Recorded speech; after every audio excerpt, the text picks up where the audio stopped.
నిజామాబాద్ జిల్లా బోధన్ మండలంలోని సాలూర గ్రామంలో గణేష్ మండలి యూత్ సభ్యులందరూ కలిసి వికలాంగులైనటువంటి ఎండి పాషాబాయిని సత్కరించడం జరిగింది.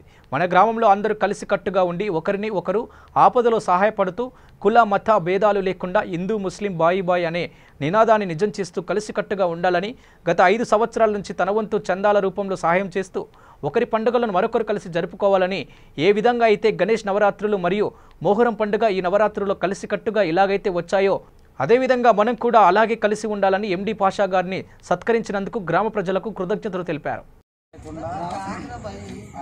మా త్రిలోక గణేష్ మండలికి ఎండి పాషాబాయి గారు తన వంతు సహకారంగా ప్రతి సంవత్సరం చందాలిస్తూ ప్రోత్సహించడం జరిగింది. కావున ఆయనకు ఈరోజు మేము సన్మానం చేయడం జరిగింది. ఇట్టే అందరూ కూడా కులమత భేదాలు లేకుండా చూడాలని మా యొక్క మనవి. గత 5 సంవత్సరాలుగా అతను మాకు తగిన సహాయం అందిస్తూ ప్రోత్సహిస్తూ మమ్మల్ని ఎంకరేజ్ చేస్తున్నాడు అతను.